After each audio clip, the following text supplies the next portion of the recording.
Well, this is such an interesting time of the year. I mean, here we are coming close to the end of fall. We can already begin to feel the coolness of the air, and the leaves are beginning to fall off the trees and all over my grass and everywhere else. These are there's those transitions that I think are so interesting because I remember at the height of fall, and I know some people don't like fall, but at the height of fall, it can be so beautiful. All those leaves are beginning to turn, and they're just blazing with color. And it's that turn of the season, I think, that I find that I really love. And here's the thing: we know that eventually all of these leaves are going to be down, and the grass is going to look like it's dead, and we're going to be covered with snow for a while, and this whole landscape will look so different. But then we also will be looking for and expecting what's going to be happening come spring, right? The trees will begin to bud again, and life will come back to them. The green, those early greens are so beautiful. Those transitions are one of the things that I love about living in Michigan, actually. I mean, I grew up in San Diego, and it was always 70 degrees. There was not a lot of change, but I love the changes of the season. The problem is those in-between times, right? And once all the leaves are off the tree and the sun is not out as often, we're going to move into that ugly, for many people, dead time of the year. Thinking about that and thinking about this transition of fall into winter and just the stillness of winter got me to thinking about a story that's found in John's Gospel. It's actually towards the end of the Gospel, and Jesus knows that his time is coming to an end soon, but in a way, his popularity has grown so much that we don't just have the Jewish folks that are beginning to find an interest in Jesus and trying to figure out, is he really the Messiah? But even the non-Jews are beginning to ask questions about him. And so in this one part towards the end of John's Gospel, we hear this story. It says, "Now, among those who went to worship at the festival were some Greeks.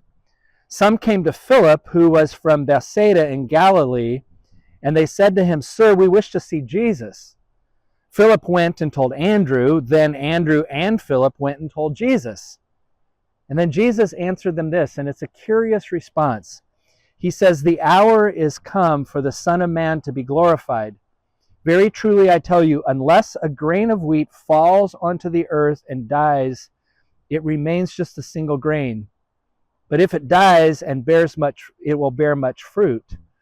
Those who love their life will lose it, and those who hate their life in this world will keep it for eternal life.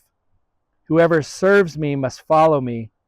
Where I am, there will my servant be also.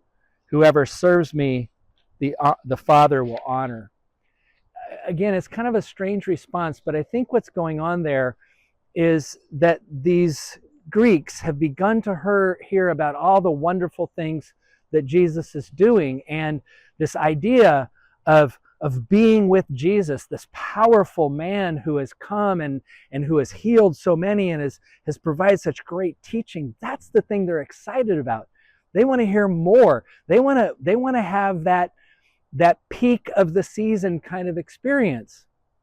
But Jesus says to them this: look, yes, this may feel like the peak of season, and yes, this is time for the Son of God to be glorified, but in order for that to happen, it must first die. And he's trying to foretell his death, but everybody's still very confused, because for us, death is such an end. It's such a difficult time, just as the end of the season is such, for many people, just kind of an ugly time, where we don't see the life, we don't see the joy, we don't see all the wonders that is the new birth that happens in April or May. I think perhaps that's why Christmas comes in the midst of winter. I mean, it's after the longest night, right? The longest night, December 21st.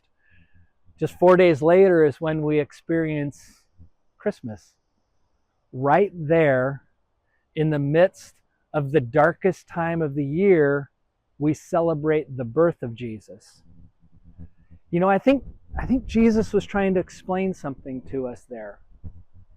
And I think what he's trying to explain is, yes, there are hard times. There are times where it feels as if God is not with us. But in the midst of all of those times, that's where we begin to live with expectation of the hope that is to come.